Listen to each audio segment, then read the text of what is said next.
There is a huge number of pet dogs in Athens that spend their entire lives up on the rooftops of the buildings or trapped in balconies, just watching the world from above, barking at life happening without them.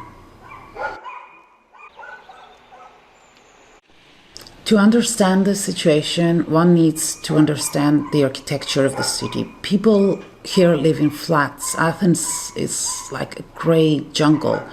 Concrete buildings with balconies and flat rooftops for solar panels, laundry, or dogs.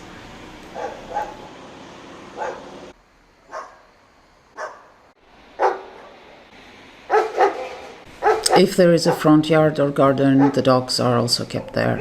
The truth is that you cannot know if it is a dog that lives exclusively on the balcony or it's just a family dog that has access to the balcony, unless you live next to one. If you live next to one, and most of us do, you know that it is never, ever walked.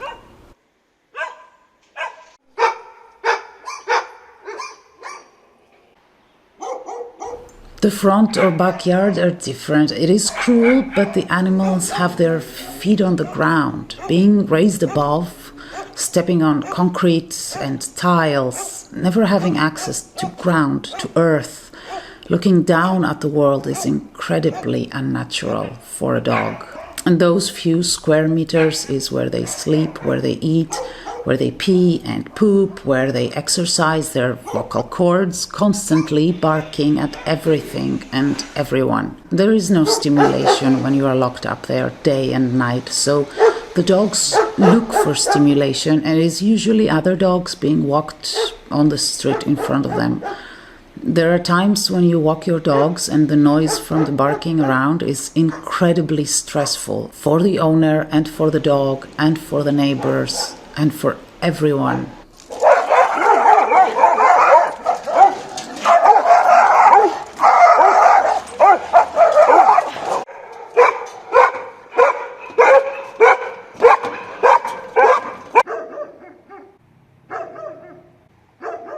A couple of times I have been asked not to walk on a particular street because the balcony dog barks and annoys the neighbors. It is complete reversal of what is right, making the walking the wrong thing and the balcony dog the norm that we have to respect.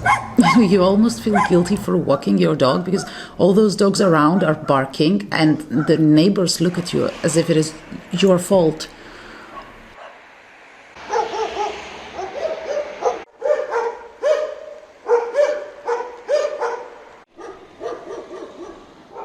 Sometimes at night you can hear them howl. One starts and the rest follow, all lonely up there in the roofs looking for companionship. It's a lonely howl, as if they're saying, is there anybody out there?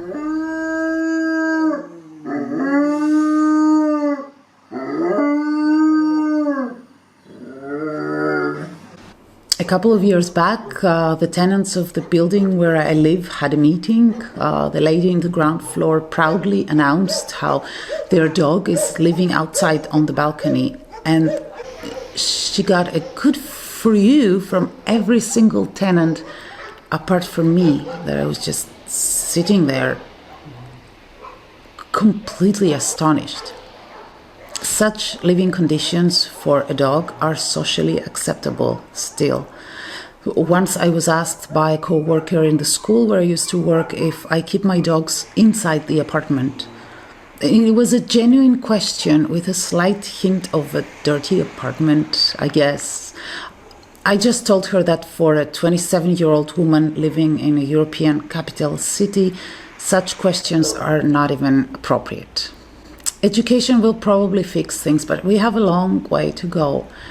Once I was passing by a neighborhood with my dogs and the balcony dog started barking. You could see that it had a couple of meters of living space and a dog house. The door to the apartment was closed and the curtains was closed, so he couldn't even see inside. And a 12-year-old girl comes out and throws a glass of water at the dog, screaming at it to stop barking.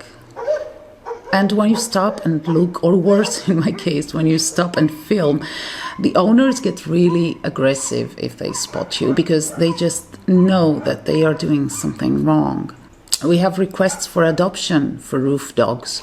A lady came into a bazaar one day. She was interested in a dog, and when we asked the usual questions, she responded, "We have a very spacious roof." And she said that with an arrogance and a confidence that took us completely by surprise. Now, all that is proof that we are nowhere near to solving the problem. It will take decades of education, and according to the law, yes, it is forbidden. But there is no place for all those dogs to go if they are rescued. They are thousands. They are tens of thousands, maybe.